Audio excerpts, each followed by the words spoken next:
नमस्कार, मैं दिव्यांशी श्रीवास्तवा स्वागत करती हूँ आप सभी का स्टडी आईक्यू पे।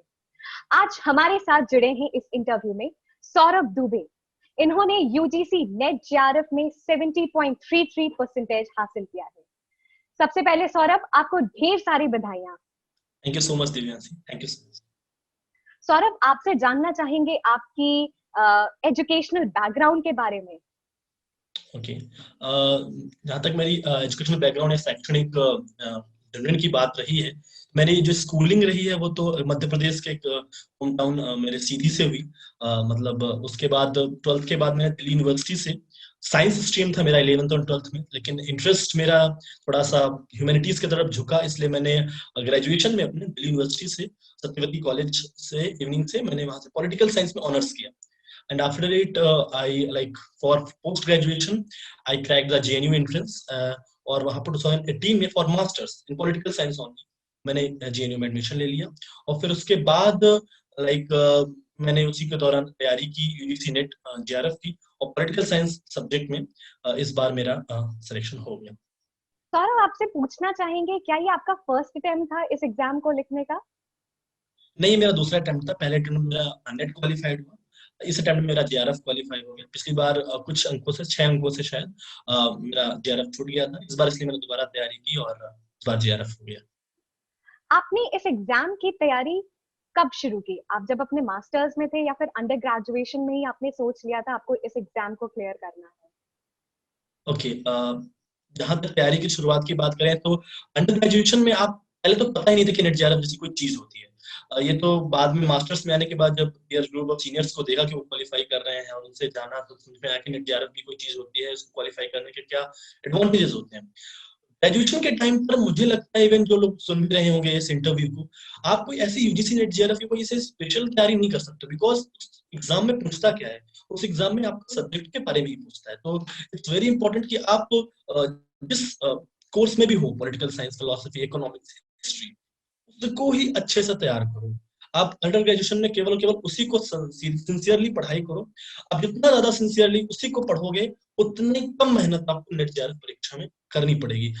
मुझे लगता है कि मैंने मेहनत की, कंसिस्टेंटली मेहनत की थी मैंने अंडर ग्रेजुएशन में, और इसी की वजह से मेरा जो 3 इयर्स में मेरा 2 इयर्स में मेरिट होल्डर भी था, रैंक 1 रैंक थी मेरी कॉलेज में, और 1 साल रैंक 2 थी।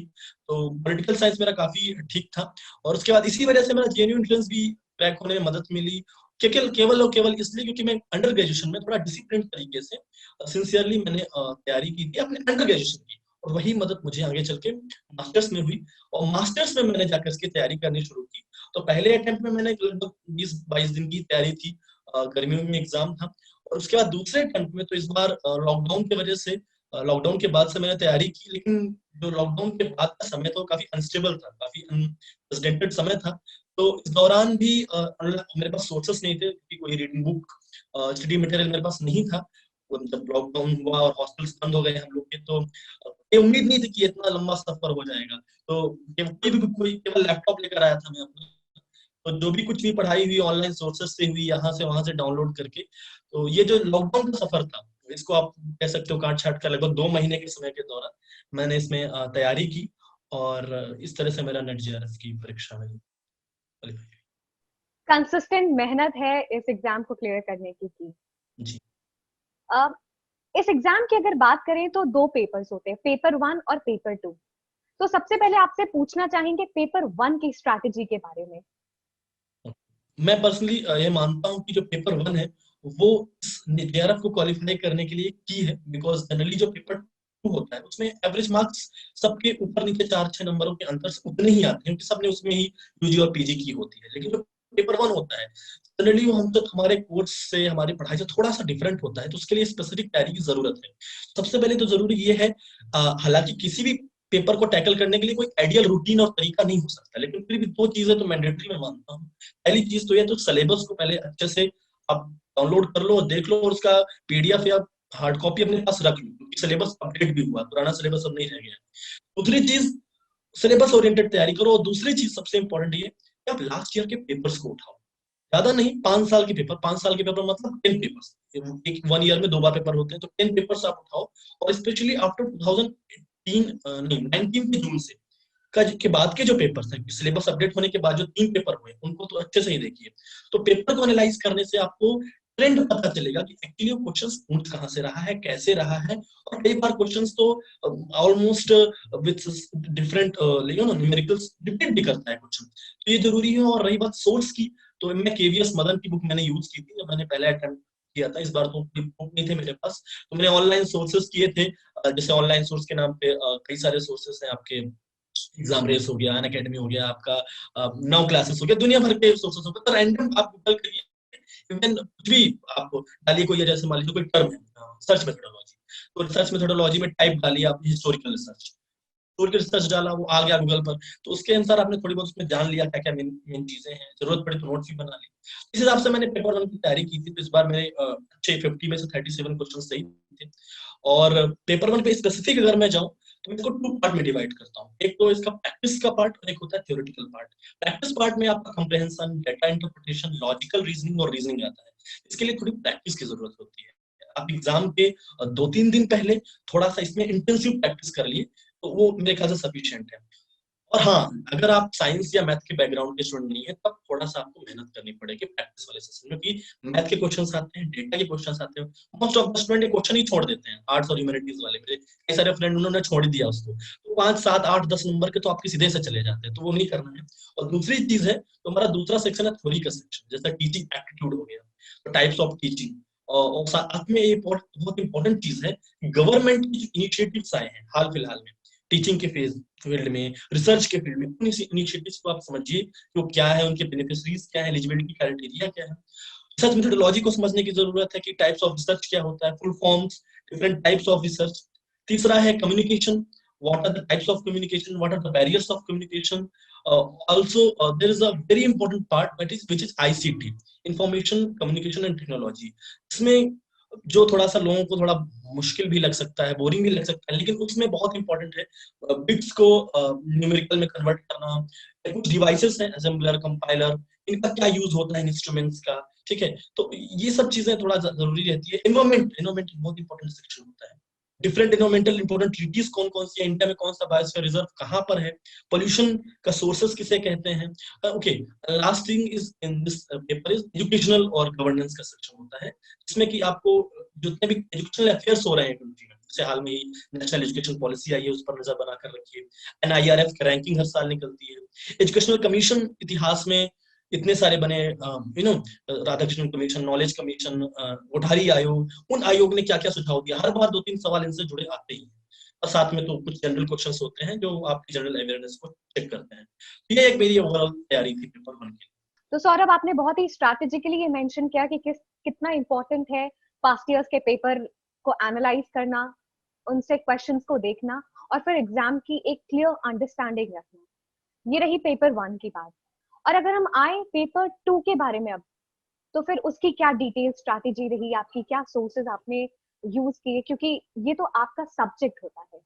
पेपर 1 की जहां तक बात की जाए तो पेपर 1 हमारा जो कोर सब्जेक्ट होता है, तो generally most of the students का ये यूजी या पीजी का ही पेपर होता है, तो जनरली हम उसमें पढ़ाई करके ही आए हुए होते हैं, पढ़ ही रहे होते हैं, तो थोड़ी तैयारी कम करनी पड़ती है, लेकिन तैयारी करनी पड़ती है। हम इसे एकदम इग्नोर नहीं कर सकते, अवॉइड नहीं कर सकते। इनफैक्ट मैं तो कहता हूँ कि एग्जाम के आप पैटर्न को देखो, इस बार तो काफी कॉन्सेप्चुअल पेपर था और असर्शन और रीजनिंग के क्वेश्चन ज्यादा बढ़ गए थे।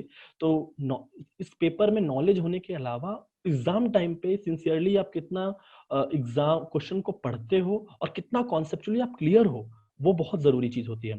तो क्योंकि टाइम कंस्टेंट भी होता है, आपको ऐसा नहीं कि पूरा दिन मिला हुआ है सॉल्व करने के लिए, तो ये चीज बहुत इंपॉर्टेंट होती है। दूसरी चीज, पेपर की जहां तक बात करूं तो सिलेबस डाउनलोड करना बहुत जरूरी है। आप सिलेबस डाउनलोड करके अपने पास PDF रख ले, जितना अच्छा बेहतर होगा। और 2018 के बाद सिलेबस चेंज हुआ है, तो उस ट्रेंड को ध्यान में रखते हुए जो 3 पेपर्स हुए हैं 2019 एंड 2 बार और 20 में एक बार, ये 3 पेपर्स को अच्छे से एक बार देख लीजिए तो ट्रेंड समझ में आ जाएगा। सोर्सेस की बात करूं तो मैंने इसमें सोर्स के रूप में यूज किया था, एक तो अरिहंत की बुक होती है, एक अरिहंत की या ट्रूमैन की, कोई भी एक बुक आप ले सकते हो। R.K. गुप्ता की एक बुक आती है, आप कोई भी एक बुक ले सकते हो फॉर रेफरेंस के रूप में। और हिंदी मीडियम के स्टूडेंट्स के लिए भी एक बुक है, राजेश मिश्रा सर की है, वो भी एक यूज कर सकते हैं। तो मैंने अरिहंत की थी, आप कोई भी एक बुक यूज करते हो जो न्यू एडिटेड वर्जन है। उसके अलावा 10 चैप्टर्स हैं इस पॉलिटिकल साइंस सेकंड पेपर में। एक मैं ब्रीफली हर सेक्शन पे थोड़ा थोड़ा बात करूंगा। पहला सेक्शन जो है पॉलिटिकल थ्योरी का सेक्शन है, जो पॉलिटिकल कॉन्सेप्ट है उसमें, तो उसमें 3 ऑफलाइन सोर्सेस के रूप में ओपी गावा की बुक, एंड्रयू हेवुड या प्रतियोगिता दर्पण ऑफ पॉलिटिकल साइंस, इन 3 में कोई एक सोर्स उठाइए, तीनों नहीं उठाने हैं। और जो जो सिलेबस की चीज है, पावर, एनवायरमेंटलिज्म, फेमिनिज्म या फिर जो भी चीजें पोस्ट मॉडर्निज्म, उसको उठाइए और उसको पढ़िए। और उसमें पढ़ना क्या है, हर चीज नहीं पढ़नी है, आपको केवल ये पढ़ना है कि उसमें कौन कौन से इंपॉर्टेंट थिंकर्स हैं उसके, और उन्होंने कौन सी बुक लिखी है या उसके टाइप्स ऑफ थ्योरीज क्या है। ठीक है, ये चीज बहुत जरूरी होती है। अगले अगर आगे बढ़े तो जो सेकंड सेक्शन है पॉलिटिकल थॉट का, इंडियन पॉलिटिकल थॉट और वेस्टर्न पॉलिटिकल थॉट।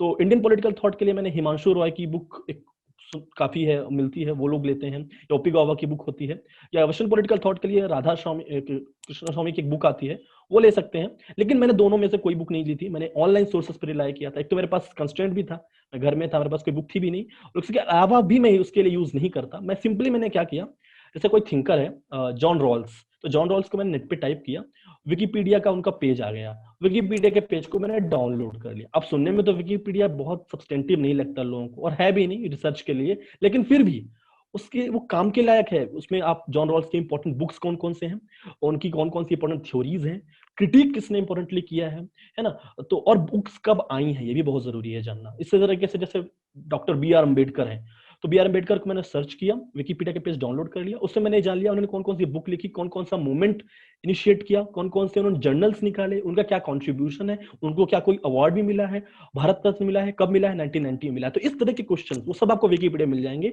आप उसे डाउनलोड करके अंडरलाइन कर लीजिए। कोई बुक खरीदने की जरूरत नहीं है, एक्सपेंसिव बुक्स होती हैं। बाकी आपको एक्स्ट्रा नॉलेज चाहिए तो आप ले सकते हैं। चौथा सेक्शन है कंपैरेटिव पॉलिटिक्स का, उसके लिए मैंने जेसी जौहरी की बुक होती है कवर ऑफ कॉपी, लेकिन मैंने बुक नहीं रिलाय करके इग्नू के ऑनलाइन नोट्स हैं उस पर मैंने रिलाय किया था, और वही मेरे लिए काफी हेल्पफुल था। तो 5th section and 6th section is very crucial, मैंने इसके लिए पर्टिकुलरली नोट्स बनाए थे, आपका इंडियन इंटरनेशनल रिलेशंस और इंडियन फॉरेन पॉलिसी। इसके लिए हालांकि ऑफलाइन सोर्सेस के रूप में तो एंड्रयू हेवुड और बेलिस स्मिथ की बुक आती हैं, वीएन खन्ना की एक बुक आती है, मैंने डाउनलोड करके थोड़ा थोड़ा सेलेक्टिव स्टडी की थी, लेकिन most of the study again मेरी ऑनलाइन थी। कोई भी टर्म होता, जैसे रियलिज्म का टर्म है, मैं गूगल पे डालता और उस पर जुड़े हुए थिंकर्स, उसके टाइप्स देख लेता। यूनाइटेड नेशन का जैसे पार्ट है, यूनाइटेड नेशन का पूरा मैंने स्टडी किया था कि डिफरेंट ऑर्गेनाइजेशंस यूएन के अंदर कौन कौन से हैं, उनके कौन कौन से पीस मिशंस रहे हैं, कब नोवेल मिला है यूएन को, यूएन की कौन सी बॉडी क्या काम करती है, ये सारे सवाल बहुत इंपॉर्टेंट होते हैं। साथ में इंडियन फॉरेन पॉलिसी में आप ये समझिए कि इंडिया की गुजराल डॉक्ट्रिन क्या थी, बेसिक आइडिया आपको होना चाहिए क्या है। इंडिया यूएसए में जो हाल फिलहाल के ट्रेंड्स हैं, कोई इंपॉर्टेंट ट्रीटी साइन हुई हो, लुक ईस्ट पॉलिसी क्या है, लुक वेस्ट पॉलिसी क्या है, इसमें डिफरेंस क्या है, ये सब चीजें आपको ऑनलाइन मिल जाएंगी। और ऑनलाइन भी विकिपीडिया ही नहीं, जैसे मान लीजिए गुजराल डॉक्ट्रिन है इंडियन फॉरेन पॉलिसी की, तो आप डालिए गुजराल डॉक्ट्रिन और साथ में आप लिख दीजिए यूपीएससी। यूपीएससी लिखेंगे तो इतने सारे यूपीएससी के सोर्सेस हैं, मैं आपको बताऊं तो सारे आ जाएंगे, और गुजराल डॉक्ट्रिन के बारे में बड़ी ब्रीफ सी आपको जानकारी ऑनलाइन मिल जाएगी, और उतना ही आपको पढ़ना है, बुक खरीदने की जरूरत नहीं है।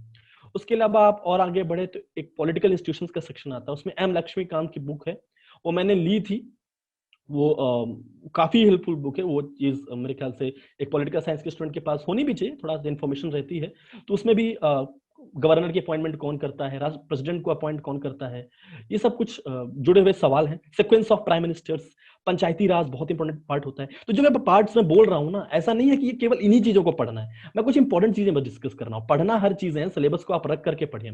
साथ में उसके बाद अगला सेक्शन आता है आपका पॉलिटिकल प्रोसेस इन इंडिया। मैंने इस सेक्शन में कोई खास मेहनत नहीं की थी, एक 12th क्लास की एनसीईआरटी आती है जरूर, पॉलिटिकल इंडियन पॉलिटिक्स इंडिपेंडेंस, उसको लोग ले सकते हैं।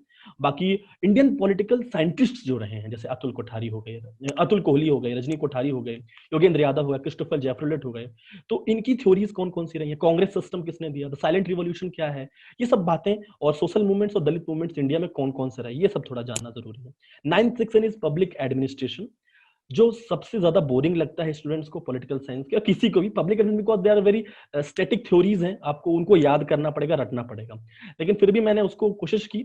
एक लक्ष्मीकांत की पब्लिक एडमिनिस्ट्रेशन बुक आती है, मैंने उसको ऑनलाइन डाउनलोड कर लिया था। उसमें सब नहीं पढ़ना है, 2 चैप्टर इंपॉर्टेंट है, अलग अलग थिंकर्स हैं, अलग अलग थ्योरीज है, हर थ्योरीज और हर थिंकर की बुक्स आप जान लीजिए, वो बुक कब लिखी गई, थोड़ा बहुत एग्जैक्ट डेट नहीं याद रखनी है, ईयर थोड़ा बहुत जानना जरूरी है।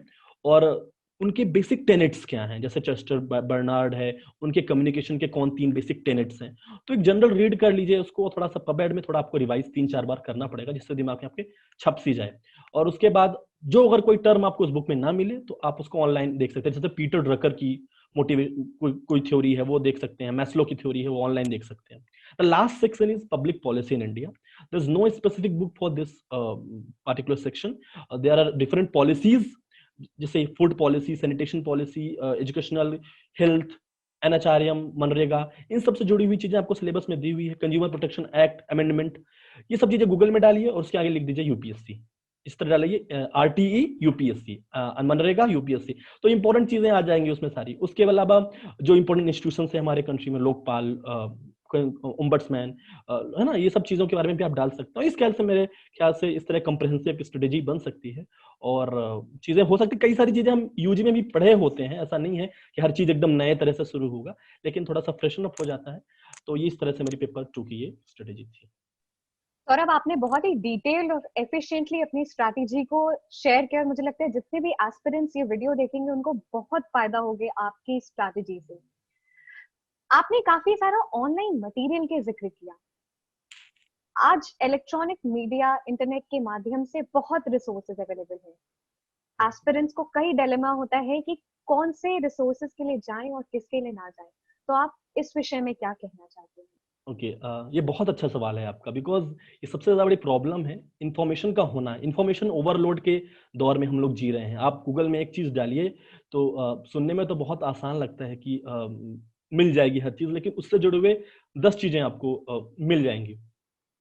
तो उससे जुड़े हुए 10 चीजें आपको मिल जाएंगी, लेकिन जरूरी ये है कि आप सबसे पहले आप ये समझे कि जिस सोर्स से भी आप पढ़ाई कर रहे हैं, क्या वो आपके सिलेबस को मैच कर रहा है, क्या वो पास्ट ईयर के पेपर के ट्रेंड को मैच कर रहा है। तो वो चीज बहुत जरूरी है।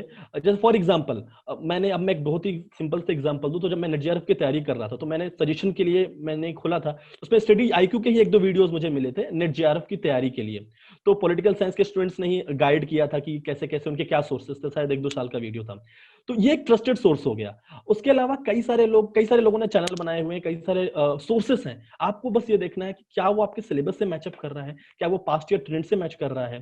तो मैंने उसके अलावा ऐसे 9 क्लासेस एक है, वो पार्टिकुलरली पेपर 1 की तैयारी पे जोर देता है, तो उसको आप देख सकते हैं। अनअकैडमी से कुछ फ्री वीडियोस यूट्यूब के हैं, वो आप देख सकते हैं। उसके अलावा एग्जाम रेस हो गया, एग्जाम आइडिया हो गया, ये कुछ चीजें हैं जो आप ऑनलाइन देख सकते हैं। बाकी मैंने विकिपीडिया, मैंने पहले ही बताया मैंने कितना रिलाय किया तो विकिपीडिया पे, लेकिन हर चीज रिलाय नहीं करनी है, हर फैक्ट्स को आपको याद नहीं करना, केवल कुछ बुक्स के नाम और थ्योरीज को ही देखना है।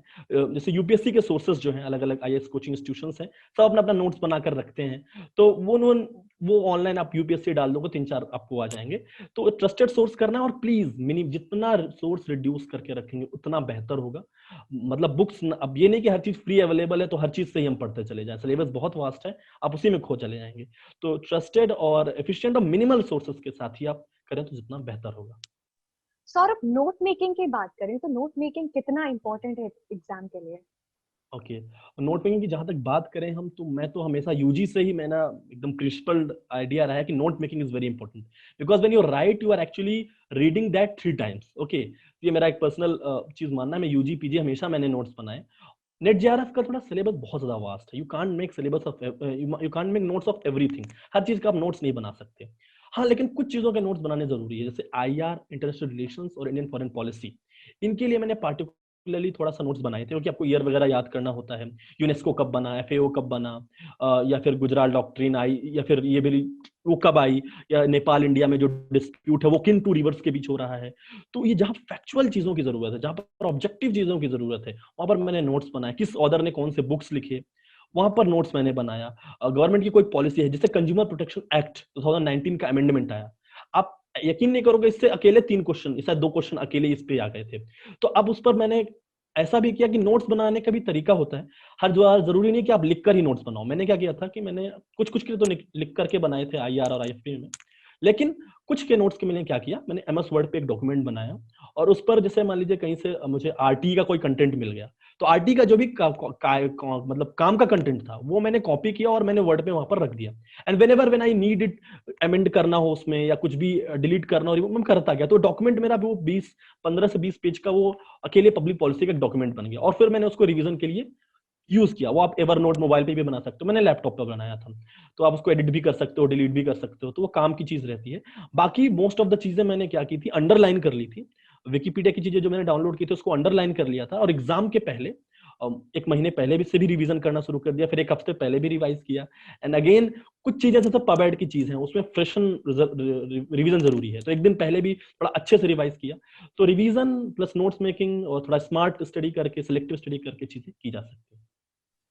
रिवीजन, नोट मेकिंग और परफेक्ट एंड स्मार्ट स्ट्रैटेजी, ये है कि एग्जाम को क्वालिफाई करने के लिए। सौरभ, आपसे पूछना चाहते हैं कि एस्पिरेंट्स के मन में हमेशा एक डिलेमा होता है कोचिंग करने का, कितना इंपॉर्टेंट है कोचिंग करना? मैम कोचिंग की जहाँ तक बात हो, अगर मेरा व्यक्तिगत आप मुझसे पूछो तो मैंने कोई कोचिंग नहीं की थी इसकी। मैंने कोई ऑनलाइन सब्सक्रिप्शन भी कहीं से नहीं लिया था। तो मेरी जो भी थोड़ा बहुत फाउंडेशन थी और मैंने थोड़ी बहुत जो खुद से मेहनत की थी उस पर किया। लेकिन कुछ स्टूडेंट्स होते हैं जिनको जरूरत होती है और मेरे ख्याल से कोचिंग करना में भी कुछ ऐसे गलत नहीं है। आजकल तो ऑनलाइन सोर्सेस हैं, आपको कहीं जाने की भी जरूरत नहीं है, घर बैठे कोचिंग मतलब सब्सक्रिप्शन ले सकते हो अलग अलग पोर्टल से और उसकी तैयारी कर सकते हो। लेकिन मैं मानता हूँ कि कोचिंग के नाम पर भी बहुत सारे खुले हुए हैं। मैं ऑनलाइन यूट्यूब में कभी सर्च करता हूँ, 40 लोग हैं जो पढ़ा रहे हैं पॉलिटिकल साइंस या हिस्ट्री या इकोनॉमिक्स। तो सबसे अच्छी चीज ये है कि जो भी स्टूडेंट है जिसको भी सब्जेक्ट की कोचिंग या किसी भी व्यक्ति ऑनलाइन इंस्टीट्यूशन या ऑनलाइन प्लेटफॉर्म से लेनी है, तो सबसे पहले उनको यूट्यूब फ्री वीडियोस या फ्री डेमो क्लासेस अवेलेबल होते हैं। तो आप उनके क्लासेस को देखिए, आप समझिए क्या वो आपके सिलेबस की चीजें पढ़ा रहे हैं, क्या आपको समझा पा रहे हैं। Do you find it convincing कि आपके आपके जो डाउट है उसको क्लियर कर पा रहे हैं? अगर हाँ तो आप बेझिझक उनका सब्सक्रिप्शन ले लीजिए और आप तैयारी करिए। बाकी कोई ऐसा कंपल्शन नहीं है मेरे ख्याल से। चीजें आसानी से अगर आप पढ़ें तो रीडिंग करें, अगर आप रीड कर सकते हैं और रीड करके समझ सकते हैं तो कोचिंग की कोई जरूरत नहीं है। ना ही ये दिमाग में रखना है कि जब हम दिल्ली जाएंगे या इलाहाबाद जाएंगे या किसी पर्टिकुलर सिटी में जाएंगे तभी हमारी नीट जेआरएफ की तैयारी होती है। ऐसा कुछ भी नहीं है। मैं अपने होम टाउन से तैयारी कर रहा था, जो भी तैयारी की मेरे पास मेरा लैपटॉप था और इंटरनेट ने काम किया।